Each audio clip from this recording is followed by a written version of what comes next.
So welcome. This is so exciting to be with Hi. you, my soul sister Marlee. And this is our first session of Sanctuary for Sensitive Souls. Woohoo.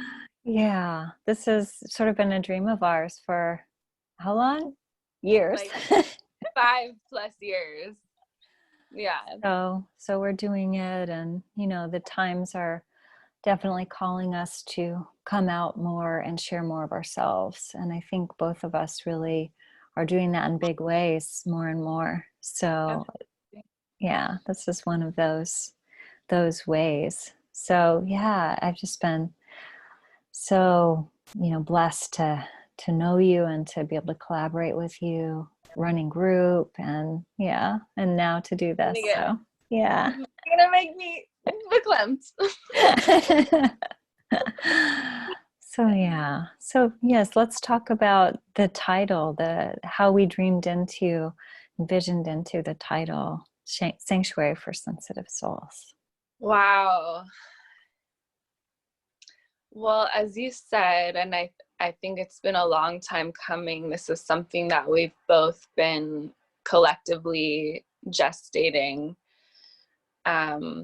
Having been survivors of spiritual emergency, being highly sensitive, empathic, we just wanted to create a safe space for people to come and feel resourced and gain more information and tools, and just also a framework for navigating confusing spiritual experiences. I don't know. What do you think? What do you think, Yeah, Michelle? no, I love Yeah. all of that, and I second all of that. And for me, I think what arises too when I think about sanctuary for sensitive souls, I think like, yes, there's this place. What is holding? What is sanctuary? Sanctuary, like, how do we hold the container differently, and teach people how to do that, or share what works for us and for those that Yes. we support, right? Yeah. And what hasn't worked and what has been harmful in the past. Yes. And also, this aspect of relationship, right? Relationship to self, relationship to other, relationship to spirit, Mm-hmm. all of that, and finding balance. That's what's coming up for me when I sit with, all. And we've already, brainstormed some of the topics that we're going to be bringing to everyone. So it's a wide breadth, but it all comes really through that lens of Yeah. spiritual emergence and being highly sensitive empaths, and what we've learned from lived experience of going through these things ourselves. So Amen. yeah, yeah, Yeah. yeah. Mm. So I'm just glad that we're doing this, and yeah, it feels really good. It feels already really resourcing to just be on the call with you. Yeah. Yeah, Being in the field. yeah, exactly. Um, and so I feel like, the topic that we've sort of realized is coming up sort of in the forefront is self-love and self-care. Mm. Yeah. And as we sort of drop into the theme, we can see what comes out of this holding space. And I feel like what's coming up for me is that it's not a place that we finally land at. Like, it's not like a destination point per se. It's like something that is continually evolving and being refined, and there's layers to it. That's exactly right. Yeah. Yeah. Yeah. We're always being responsive to the needs Yeah. of the moment, and they change, don't they? Yeah. Yeah. We've Yeah. gone through a lot of shifting in the last few weeks, Mm-hmm. and so how to be resilient, how to be resourced, and what works one day might not work another day. We don't know. Exactly. Yeah. Yeah. Yeah. And the thing that's also been coming up for me lately is that piece about just accepting like self-acceptance and loving where I'm at, you know, even if I have, it's like sometimes I can shame myself about the fact that I'm not loving myself in the way that I think I should be. And self-love is really, to me, about loving myself in the moment, like my light and my dark and all my imperfections, and just being on the journey. That's so powerful. It's like self-love is accepting even the moments that it's hard to love ourselves, or it's hard to not judge, or feel that there's some sort of limitation, you know? Yeah. Right. Yeah. Like, oh, I did that thing again. Oh, I did that pattern again. Oh, it's okay. Yeah. Yeah. Right. You know, and when we zoom out and we see the patterns over time, we recognize that there's a lot that we're healing that's ours, but there's a lot that we're healing that's also beyond Collective. ours. Yes, exactly. More than ours. Yeah, transpersonal, collective, ancestral, multi-lifetime. Yes, you go, girl. Take the mic. You just got my brain is popping off, because this was another idea for a video topic, but I might as well just do it in here while we're here. But really validating the work that we do as empaths. Because most of my life, I'm getting chills, so I know I'm channeling. Most of my life, I have been very inwardly focused and very much like processing and clearing and healing layers. And I feel that I'm kind of an Olympian, or like a workhorse, when it comes to doing the inner work. But that hasn't, so far in my life, necessarily translated to like being quote unquote like successful in the world, in like worldly terms, in like career, which I'm building that. But my point is, like, I want people like us to feel validated in the work that they're doing internally, even if they're not getting like external kudos for that, because that work is equally important. Wow, that's huge.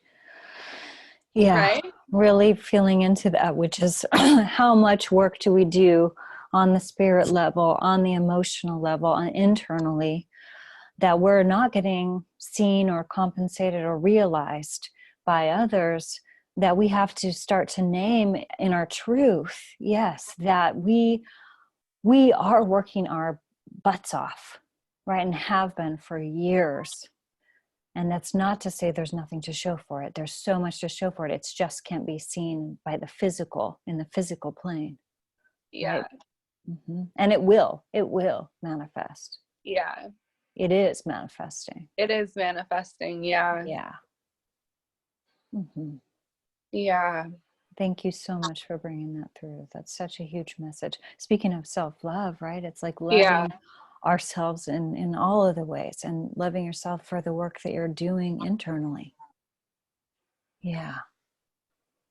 Yeah. Wow. It felt so good to name that. And I can just feel that information was so important to bring forward, because my whole entire like crown of my head was tingling and I started tearing up. Yeah. You were really feeling that. What an honor to witness that truth coming through you in that way. Thank you. Yeah. Yeah. I love the magic that happens when we come together in our energy fields. And so yummy. And just,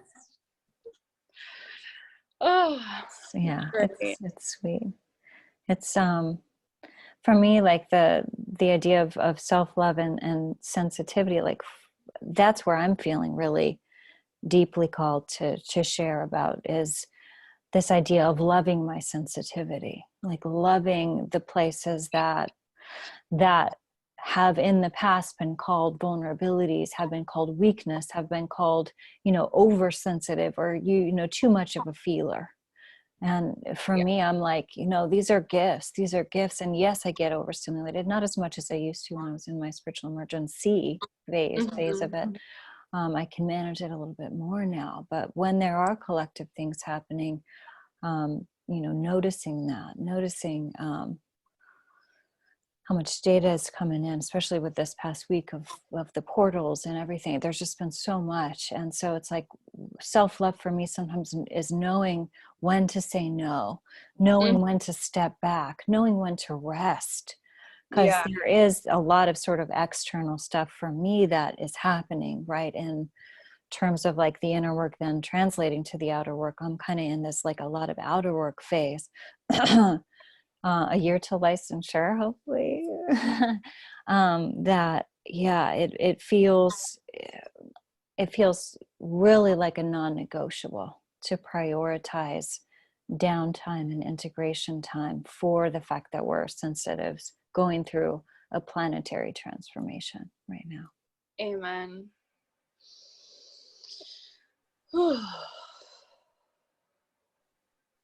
It's a really potent time right now. Mm-hmm. It's a really potent time right now. And I've been feeling into how being an experiencer of SE,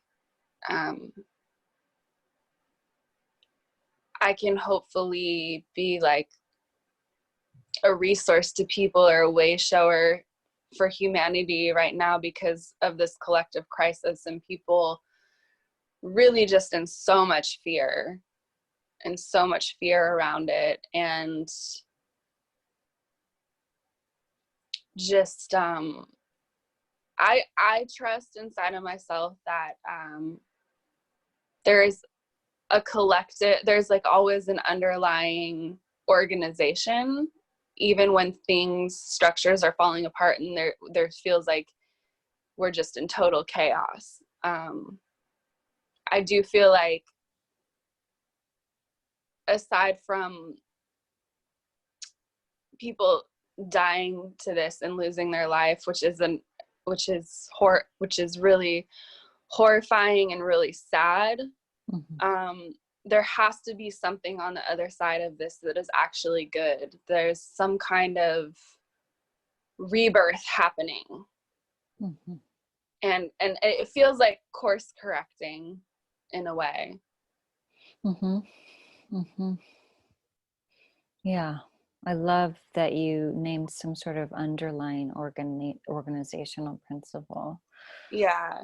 Or something, some other structure that's wanting to come forward, that it supports everyone, that honors everyone, that takes care of everyone. Right. Right. And that we had gotten really out of balance as a species. Yeah. Yeah. Yeah.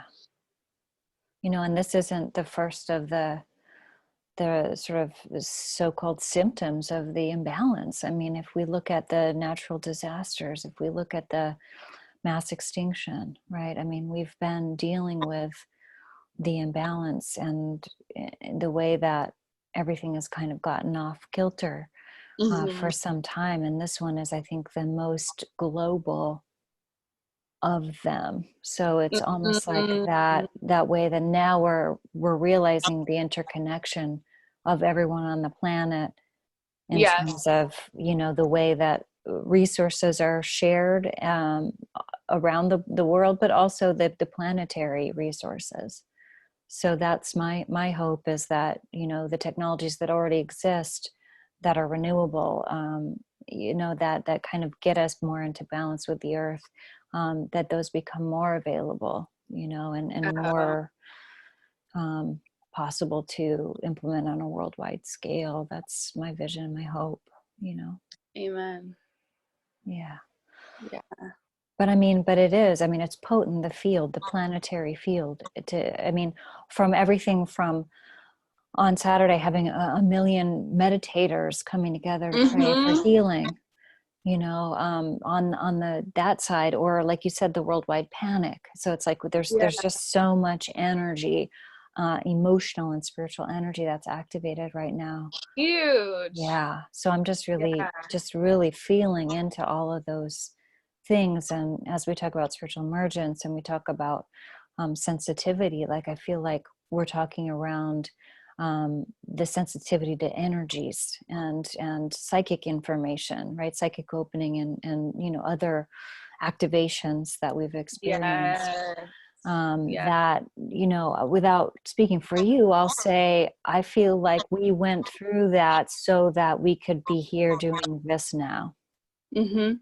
Amen. Ooh, Right. I just got to chill. Okay. Yes. Yeah. I trust those chills. They tell us we're on the right path. I call them bliss chills.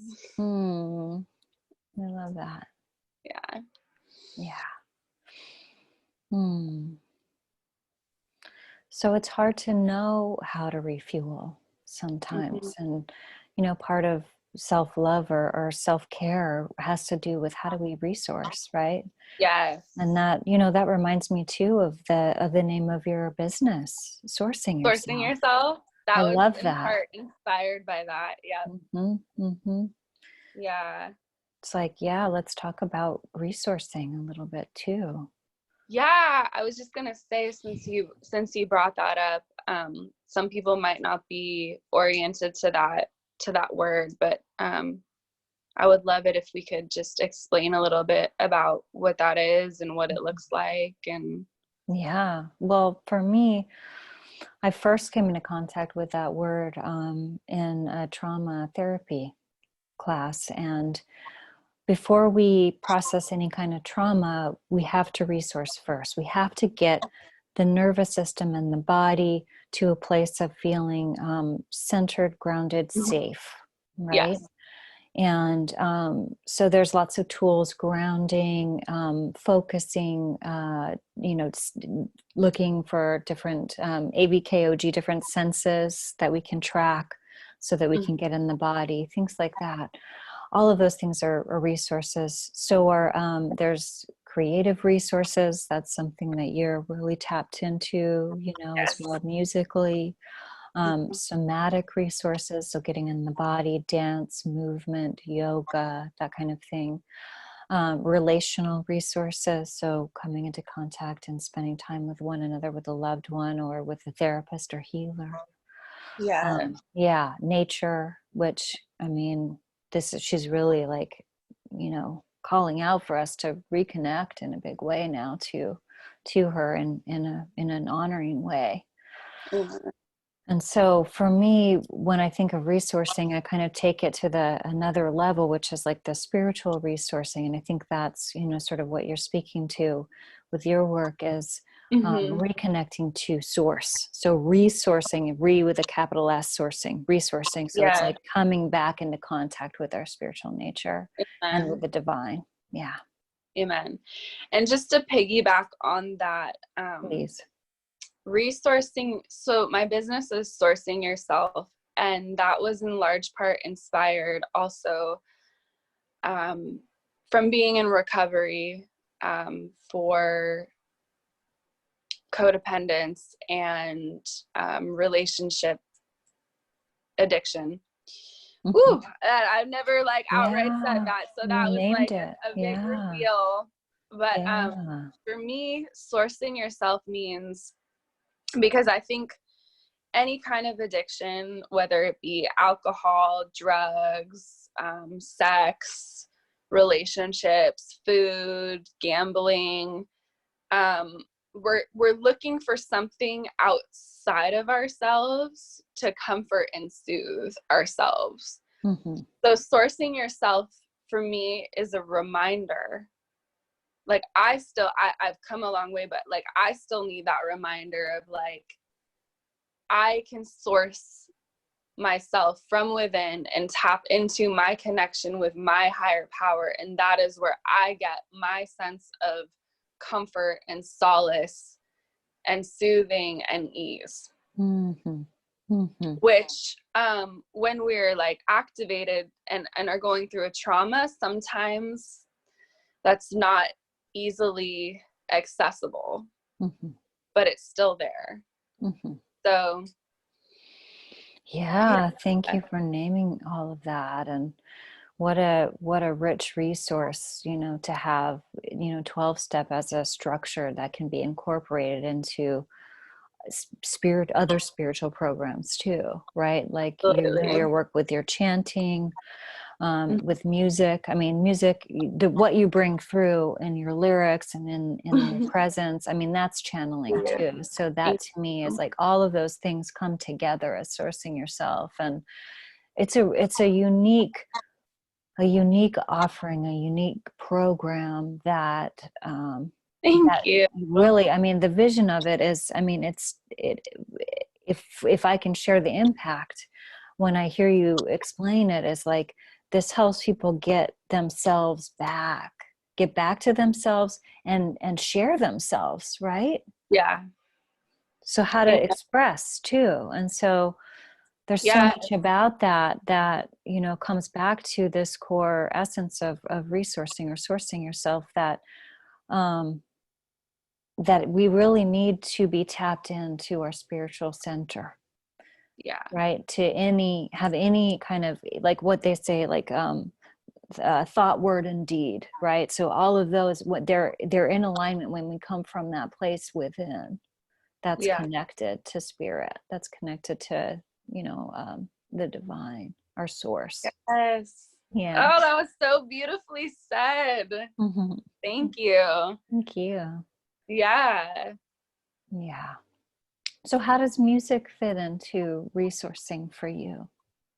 Share a little bit about that process. Well, I feel that music and singing and really writing as well is a huge part of my God essence, and how I connect with my higher power, and how I feel really tuned in and tapped in, and just really centered and grounded.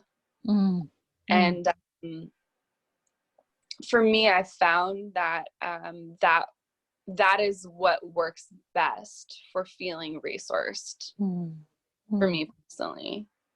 And just to piggyback on that, in terms of like resourcing, that can look so different for different people. And I think it's really a matter of like tuning into yourself and listening to yourself and figuring out what that looks like for you. Mm-hmm. That's right. And it may look different for each person, and it may look different each day or different times of day. It's like what worked, like I said earlier, like what worked yesterday may not work today. So having I think a real variety in your toolkit for resourcing is really important. So finding a lot of things that work well, Right. And different things might work for different seasons or different phases that we're in. That's right. Yeah, I find beading is really like meditative for me. And this is actually the first necklace I ever made, so I still have it.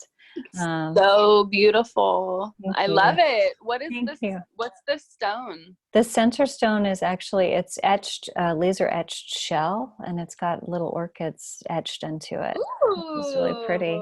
Yeah. Yeah. So yeah, something like that, where it's like it's focused, it's detailed work, it's rhythmic, in the sense of the creating the rhythms of the beads, and it's something that it does. It has a rhythm,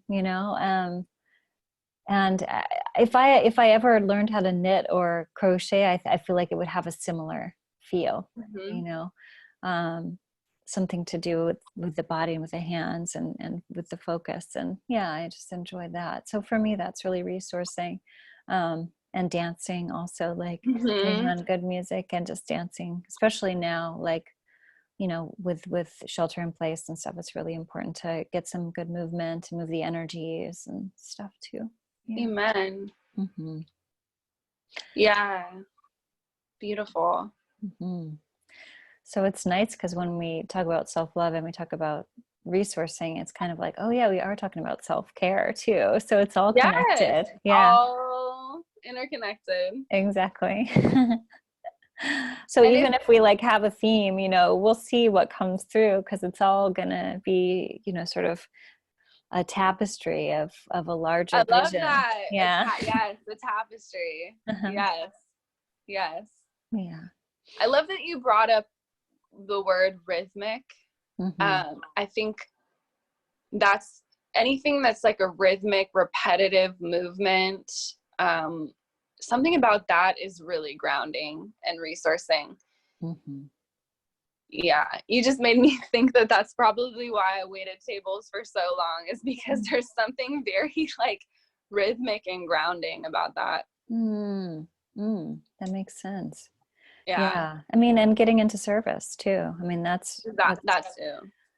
that's something that I think in my darkest dark night of the soul, I feel like what helped was showing up for others, and getting out of myself, getting out of my own struggles, and getting on my knees for sure, and Yes, then sharing yes. that with other people, sharing myself and suiting up and showing up. So I'm so glad that you brought that piece too about being of service is huge. hold on one second. Yeah. Oh, there we go. Okay, the sound went out. Now you're Oh, fine. okay. Okay. Yeah, I was just saying that I'm really glad you brought up that piece about being of service, because it's sometimes counterintuitive when we're so in our own pain and struggling to think about getting outside of ourselves, but that's what can oftentimes shift things and yeah, just shift the energy. And yeah, Yeah, and loving ourselves when we can't do that too. exactly, that too. Right. Right. And then Yeah, some days it's like, I get through my client sessions and I'm still like, oh yeah, I have all this energy. It went really well and I feel, good. And then some days it's like it's a lot and I feel exhausted and I'm not beating myself up about that. Like, oh, what I didn't do enough resourcing to feel like I have enough stamina or whatever, like, any kind of self-judgments I have around my condition. It's like I'm doing the best I can just like everybody else, you amen. know. Yeah, we do our And you, best and we show up when we can yeah, and you do and how we so much. can. Yeah, Thank you. yeah. And you're Yeah. such a giver. And it also just made me think of how people who are empathic and really giving, it's where do we strike a balance between like being of service but also not overextending and Mm, preserving our resources, our inner resources. Yeah. that's right. That's such a huge topic. And I know we'll delve into that a lot, throughout these sessions because this is one of those core issues of sensitives, empaths, twos, Mhm. givers, that on the shadow side have been rescuers, right? Yeah. Yeah. um, that there's a way that sometimes I think because we feel and see if this resonates, because we can feel the other's needs so much that Yeah. sometimes being so attuned to that like our needs kind of fall Go to the out the window. wayside. Yeah, exactly. Go And then it's like completely all of a bye-bye. sudden, right, I'm like, wait, I'm unresourced, how did I get there? So like I think the practice is to be tuning in more and more often, to my own needs. And, doing the client Yeah, work has really, really kind of put me in a position to do that, to need to do that. And absolutely. yeah, and that I can, that I'm so blessed that I can still get to work with my clients online and help everyone through this time. And I see my therapist, I see my healers, so I do have my team in place, and the non-physical team that are helping me. So I'm definitely Hi. not doing it alone. Exactly. Archangel Hi, Michael, guys. Medicine Buddha. Yeah, exactly. Yeah, so I'm not alone in that for sure, and in community, I know for me, when I right after my hospitalization, that few years after, when we met and we were running the group together, that was such a solace for me Oh too, my to be able God. to go there and speak our truth and feel safe. Yeah. Honestly, that was one of the things that saved me. Hmm. Me too. Yeah. Yeah, because it's so isolating to go through a spiritual emergence when the majority of the population has no frame of reference for it, Yeah. and it can be extremely isolating. And that's the time when we are like the most vulnerable and need the most support. Hmm. So just to have a place to go to where people understood and got it was was everything. Hmm. Yeah. Yeah. Yeah. So we got to be in a role where we were co-facilitating, but we were also showing up in peer support and service. So it was kind of Yeah. like we got to do both of those, Yeah. and yeah, it was really such an important time, It really was. to build that, to learn how to do that in a good way, and to carry that work forward and online. Yeah. Yeah. Yeah. And then doing the training with Emma, Yeah. that was huge. Definitely great training. And practicum in Ojai, that was so Mhm. nice. And Brooke was there. Yeah. Yes. Uh-huh. Yeah. So yeah, it's been great to, connect to the spiritual emergence community more and more, especially, all over the United States too. Kyle's out on the East Mhm. Coast, and Lucas. Um, Michael, I met at Assist. He's great too. There's so, and Jacob isn't spiritual emergence per se. He's sacred Phrenia, but he is in our He's in the tribe. field, in the He's in our tribe. community. Yeah. Yeah. So people may come at it from slightly different angles, like the Gnosis Retreat Center. They're, coming at it from like the Langian perspective, but everybody's talking about how to hold this differently and have a different framework, like you said. Yeah. And that Yeah. in and of itself is healing. And the way we hold that and honor people's experiences is really important. So And a non-pathologizing framework. exactly. That's Yeah. right.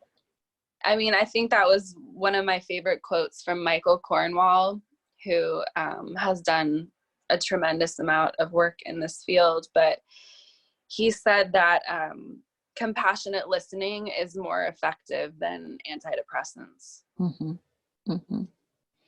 Yeah. He's amazing. Yeah. I got to go to his compassionate care for people in extreme states Oh weekend with my David God. Lukoff. Yeah. And Amazing. and David Lukoff is the one who got spiritual problems into the DSM. Yeah, Amazing. which is great. And yeah, so I really feel like there is a network. There is a network There's of that word. practitioners. And I think what's cool about it is that each one of us, through our lived experience, has a slightly different Holds a lens. different Yeah, lens. Yeah. a different Yeah. specialty, basically, a different category of Yeah. spiritual That's emergence. exactly what I was gonna say. Yes. Exactly. Yeah. Yeah. So our network is a huge resource for people. Hmm. That's right. That's right. Yeah. Yeah. And I just wanted to say really quickly, I'm not against like psychiatric medication. I don't want to offend anybody who No, of has found course. that that's helpful for them. There's just different paths for different people. And That's right. I'm against the pathology paradigm, basically. Exactly. Exactly. And I'll piggyback on that and say, whenever there's choice, whenever, like cognitive liberty, the freedom to and the freedom from, meaning um, if someone is given the option and chooses that option freely of their own Mhm. will and can get off whenever they choose, that's different than someone being forced into treatment and Exactly. medication Exactly. without knowing that there might be other options, like traditional Chinese medicine, energy work, herbs, like all of the other complementary medicine that's available. And for some people, that's not enough. For some people, they actually, would benefit or want medication. But I don't want that to be the first thing that people think of, I want Right. that to be the last resort. Right. But ultimately, I think it's about choice, and it's about agency, having the Agency. agency to decide Yeah. about our own treatment. Thank Yeah. you. Hmm. But thanks for naming that. Yeah. Yeah. So that you can kind of feel into, as we're like in our just sort of free form organic discussion, like all of the areas that Yeah. this I was just Zoom gonna say cast we're the covering a lot of gamut, ground. like Yeah, exactly. yeah, it's a lot. It's a lot, and it's great because there's always so much to explore, and both of us, from our own lived experience and the research that we've done in the different areas, have a lot to bring to the table for these discussions. So I think it's really great, that we're doing this. Yeah. Yay. Yay. Yeah. Hmm.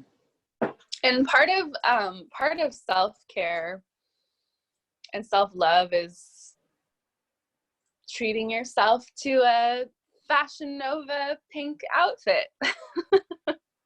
That's right. Yeah. Yeah. Right. I mean, people tend to think of self-care as like, oh, getting the hair done, getting the nails done, having a hot bath, that kind of thing, which Right. for some of us, that's like non-negotiable. That's kind of like stuff we have to do to feel good in our bodies. Yeah. A- and including all of the energetic hygiene, all of the emotional hygiene, all of that, right? All of the other areas too. So the physical and, the whole, the wellness wheel, right? Of all the different areas. It's like Right. physical, All the emotional, different psychological, social. Yeah. hmm Hmm. Yeah, all the different bodies, the Yes. physical, the mental, emotional, Hmm. energetic.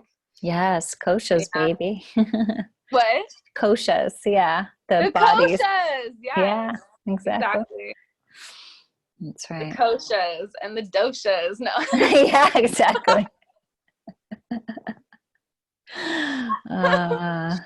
Yeah, Eating for your dosha. that's right. That's For right. And me, for the season. I gotta really cut back on the kapha because, yeah, anyways, Hmm.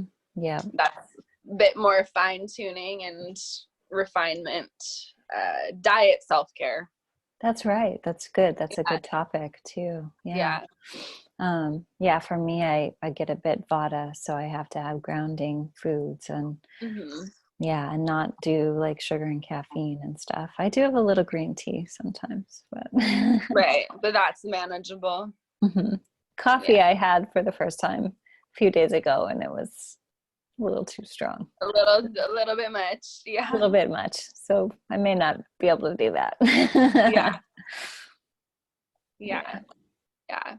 But I like that, that medicine as food, food as medicine kind of idea. Yeah. And again, like adjusting it for the season that you're in, because there was a time at the height of my Kundalini emergency that I had to eat a lot of red meat, a lot of burgers, a lot of heavy cream.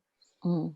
And in some spiritual communities, that's like a big no, you should be vegan or vegetarian. And the truth is, no, you should listen to your body and what you are needing at that time. Mm-hmm.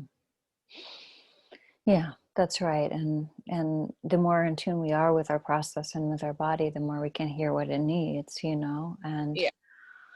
um for me, I just recently went back to veganism and Right. gluten free, right? And Yeah. so, I was for many years like vegetarian at least, and sometimes vegan in the past. But then I went into my spiritual emergence, also had to kind of adjust that to be more of an omnivore, and that lasted pretty much 7 years until Hmm. now. So Yeah. just recognizing that the needs of the process might shift, and Yeah. It's yeah, fluid. being Hmm. flexible to respond to that, and then listen to how the body's reacting to different things, and yeah, and food Yeah, sensitivities and things like that. exactly. Yeah. Definitely. Yeah. All the layers of All the self-care, layers. Exactly. self-love. Yeah. Exactly. And for me, really like coming into contact too with the guides and helpers, and really just resourcing with that team, you know, feeling Mm. like whenever things get really hard, just coming to them and saying, okay, what do you say? What do you say? What are we doing? What are, you know, let's figure this thing out, and let me get real quiet. Let me get real quiet with me, the me that thinks that I know, and kind of let that go, and Ooh. then bring in, you know, whatever needs to come in my intuition from the different, you know, sources. um, you know, a whole teams that's come in since, you know, 2012, since my spiritual emergency that I've been working with. So, yeah. Wow. And I really, you know, they each have their own, you know, specialties and gifts and what they bring to the table. So it's like, I think having a team of guides is really helpful, because then you can get a lot of perspectives, and kind of they all came together for a reason. So yeah. That is amazing. Amazing. I would love, I haven't had that experience yet, but that is, what a gift to have contact with those guides and with that team supporting you. It's such a blessing, such a blessing. I think in my darkest night of the soul, like, you know, having that team, and then having, you know, my mother who passed away when I was young, having her presence with me, you know, and she's always with me, you know, but Yeah. even more so since then, since I, you know, came into contact with the other side more. Mm. I think really having that connection to, you know, my lineage in that way, and to the Amen. earth ultimately. Yeah. To your not only like your ancestral lineage through your mom, but then also your spiritual starseed lineage. Yes, yes, through our Right? teacher Lisa. Yeah, exactly. First time, you know, took a class with Lisa in Sedona, and I think it was like 2010. It's the first time I started working in the Akashic, and being able to zoom out and see the big picture of these patterns and their Wow. sources, and being able to recognize that this is like a multi-lifetime task of healing that we're doing. Whew. Yeah. So that we don't have to feel like, oh, we have to get it all done in one lifetime, but also we can get a lot done when we show up for the work, and we, you know, and we do have the resources that we need to be able to metabolize everything. Yeah. So having these tools is great. And I know your work in the Akashic has been Mm-hmm. extremely powerful too. Extremely. Yeah. Mm-hmm. Yeah. So yeah, we have that as a topic too, I'm sure. That's a We're whole just, other yeah, video. exactly. There's We're like just kind of 2 videos. putting all these little, you know, dog earing all of these topics that Yes, we're going to delve into. Yeah. exactly. The survey, the lay of the land. Yes. And how fitting and appropriate, because this is our first video, Mhm. first story for sensitive souls. So it's nice to kind of orient people with the content and what we're bringing through. Yeah. Exactly. Exactly. Hmm. I don't know why, but I'm feeling like doing a little prayer right now. I love that. I Yeah. just wanted to, you know, before we close the session, you know, and sort of as like a starting to do the final, you know, statements or whatever, like I feel like I want to do it in that kind of way, in that kind of honoring way. So I'm Yeah. going to close my eyes, but Okay. I'm just being told that that's what we're Yeah, doing. let's do it. So just connecting in, and just with all that we've named today about this work and what we're coming together to do with these beautiful containers of sanctuary for sensitive souls, that we've been gifted this vision to share with everyone, that is also a resource for us to do and to create. That just feeling so grateful for this to be coming through now and in these difficult times, I'm grateful to all of our teachers, all the teachers that we've named today, and so many more of our lineages and of other lifetimes' lineages. And all of the guides, all of our guides and helpers, all of the angels and beings and ascended masters, all the animals, all of the beings of the earth, and all of our ancestors that on our bloodlines and our soul lines that have come in to support this. We just thank you. We thank you so much for helping us to manifest this and to bring it through. And we're just so open-hearted to be able to be in service in this way and to honor what we've been through by showing up for others and to do that together. It just feels like such a gift, such a blessing. So I thank you to you, Marlee, for doing this work with me and, for opening this container together. It's an honor. It's a true honor and a pleasure. Mm-hmm.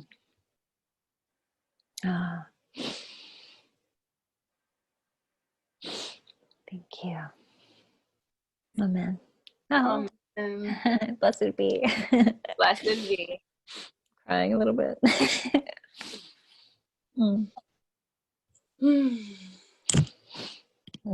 This is our soul work and our part of our soul purpose. Really deep.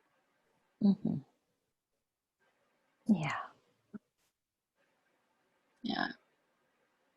Thank you. And thank you for helping to organize this and kind of take care of the logistical things and motivate me to step into my role as a leader and a teacher and a healer. And thank you for affirming all of my gifts and seeing me. Yeah. Thank you. Yeah. It's been a blessing to walk this path with you, and I look forward to many more of these videos where we bring through whatever needs to come through. Okay. So it is.